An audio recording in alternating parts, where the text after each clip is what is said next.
So I got a 22 Maverick here. We're just going to jump right into it. No small talk. Hybrid, 2.5 liter. The body shop sent it over here because it was in some kind of accident or whatever they fixed. So I don't know if it's something with the front or whatever. I don't really know, to be honest with you. And they sent it over here because the holes have to be drilled in the lower shield for the 22S47. Something under hood fire. Some of these 2.5 liter hybrids, they say, can crack or whatever, or something about the block could release fluid and get down on the lower cover, and you got to drill all these holes in case that does happen. It lets everything drain out faster so the engine doesn't catch on fire. And with it being hybrid, it's like 10 times fucking worse or whatever. So yeah, just light it up like a big firework or a match ball or something, and just let it roll. I don't know, some people might think that that's for the better. In some instances, I have no idea, but they were saying it wouldn't start. So I went out there, I took my lithium jump pack, and how I do these is I use this post here. You just kind of pull up on it and it releases. Kind of a bear sometimes to get these to unsnap, but they actually snap. It's weird how they do it. They snap backwards there. So I use this post here to jump it, and then the ground over here, and it jumps.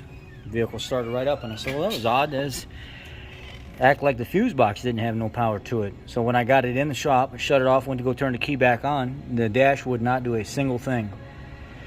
So I said, I want to figure out if I went to the wiring diagram, and I identified the battery location is back here under the rear seat. So I went back here, opened the door, checked the battery out, checked voltage at the battery. It's got 12.5 volts at the battery. Checked on the other side of this positive cable assembly and stuff, and I got voltage there. Put the vehicle up in the air, and right up underneath this side right here, let me lift it up and show you real quick. Actually, I really don't even need to lift it up. I can just show you from right here. There's see that rubber grommet right there? Behind that hybrid battery.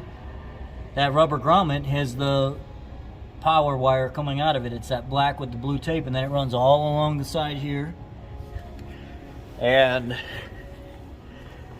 that blue wire runs up, and then right where this leg is right here for this lift, it cuts over and then comes up next to the exhaust in the engine bay, comes up right in that heat shield housing, comes across right in there, and then comes up and feeds this bank right here. So this is the wire right here, is the main feed from the battery that goes to the fuse box. And I'm testing for power at this pin right here, and it's 3 volts. I can't figure out why in the hell it's got 3 volts. So I call up a buddy of mine, and he says, well, I know there's been some problems with that 14290 PA harness, and we have an issue with the way one of them is manufactured. Something about the way one of the posts or something acts up or is not connected properly, or the crimps here are not crimped onto the wire properly. So I pull a fuse box out of here, and the fuse box is pretty easy to get out of here. It sits in here like so. You pull back on these tabs. After you undo these 2 big connectors right here that I got pulled back out of the way, this one here and this one here, and then you pull back on this tab and pull back on this tab, and this folds up out of here, and there's fuses in the bottom of this battery junction box. And I'm looking down here at all this plating that's going on. You see how it's got all these light scratches and stuff in it. Now that's where I cleaned it all off. So I initially pulled this main wire off, which is a 13mm nut. Pulled this main wire off, lifted it out of the way, undid these 2 15mm, and then I grabbed the side of this 300 amp mega fuse. Now you see how it's got this little crack down the plastic right here all the way down. This whole side block, if you just wiggle it around, it's kind of tight. It actually comes off of there. And then you can take this little tab right here, and you can pull that mega fuse. You can pull that mega fuse out of there right now and clean up underneath it. So what I did was I took this block out of here, pulled the mega fuse up. There was some light corrosion on the bottom of that mega fuse. Cleaned that corrosion up. Cleaned up the bottom of this plate that comes off of here on both sides because there was powdery corrosion on that. And then there was powdery corrosion all over the top of this. And then came back in here, bolted these back down, made sure that was snapped in real good, put the main wire back on there, and I had voltage going everywhere in here where it's supposed to be now. It's got 12.5 volts battery voltage.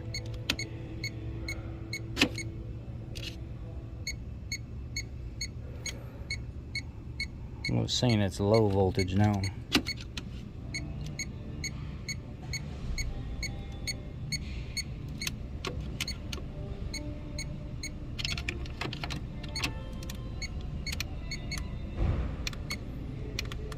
Let's see what's going on here.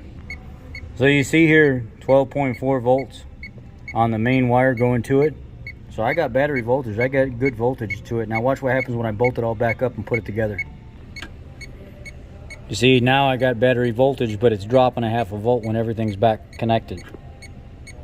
So I've got a bad fuse box in this hybrid. This fuse box needs to be replaced. It's got the right supply going to it. It's just so junky and ate up with material and corrosion buildup and stuff everywhere. I wonder if this is one of those vehicles that sat for a while before they finished it up and sent it. And this fuse right here is blown. Watch, I'll show you real quick. That was another thing that I noticed while I was here. And you got 0 volts on one side. Look on the other side. You got battery voltage. So you got 2 different issues going on here.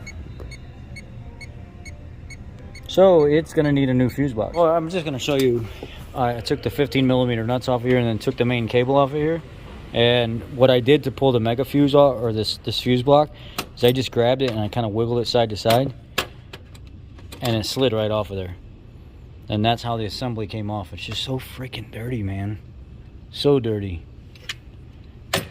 And then I got down inside here, and then there is ways that you can take these internals apart.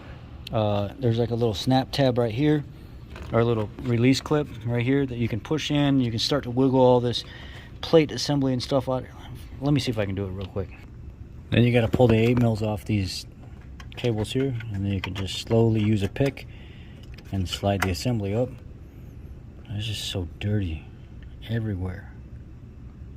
There's freaking dirt and debris and stuff down in there.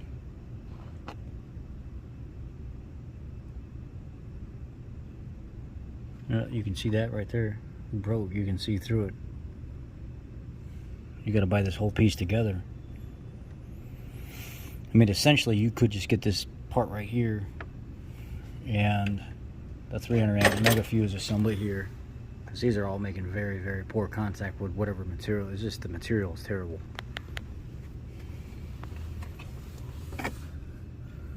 All the powder and stuff down in there. Now the metal's already starting to oxidize.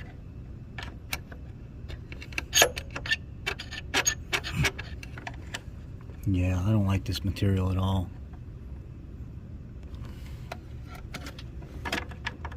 You can even pull these posts out of here. You can pull all this out of here, actually. There's a release tab right here on the side. You can rebuild this whole box.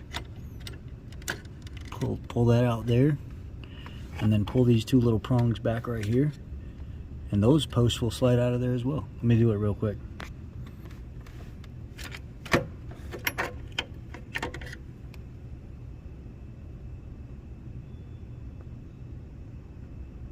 There's just oxidation everywhere on these parts.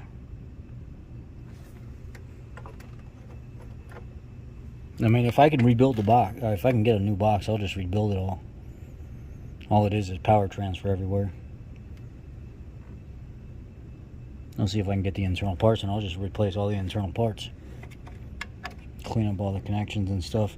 These studs here, all you got to do is push down that little tab right there. You can actually push down a little tab and slide that. Look at that stud, comes right out of there. That's the main post that the cable hooks onto. Just slide it back in there, and it locks in. Yep. So I figured you guys would like this one. This is one that you'd get a kick out of. Somebody told me the other day, oh, you don't show everything like Rain Man Ray does. Well, that's my girlfriend. He's the one that... Rain Man Ray's my girlfriend, so... he's the one that shows everything. I work in a very, very, very high volume, fast paced type thing. I cannot stop and show as much stuff all the time. I had to stay late today with nobody here and quietness just to be able to show you guys this, because so many people are complaining, well, you know, Charlie, you just show like the little glimpses of you diagnosing it. Well, there it is. It's diagnosed for you. Shut up. And this plate just looks terrible. I don't like this design at all. I really don't like this design. You can't change those. You have to change this whole plate to change those.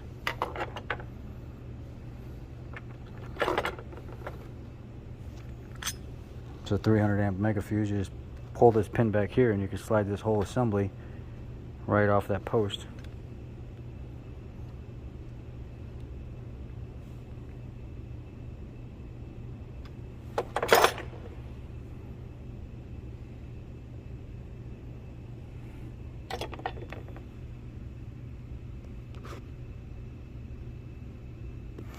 Anyway, I think that's enough for now until we can figure out in the morning whether or not we can get the part we need for it and not have to replace this as a whole harness. It would suck if we had to replace this as a whole harness. You just pull those two wires out of there and just slide a new box and stuff in there, or rebuild your internals and just clean up your eyelids. We'll see what's available in the morning. I'll keep you all updated. But that would be the fix for this. There's so much buildup of little bits of corrosion in between all these plates and stuff. It's not able to transfer power through. And the material that these are made of, I don't know how to say it correctly, but I don't like the material these eyelids are made of. It seems like, I don't know how to say it. It needs to all be ground down until you get to the copper connection underneath it, because it's just very polar. Leave your thoughts. Y'all be blessed. Take care.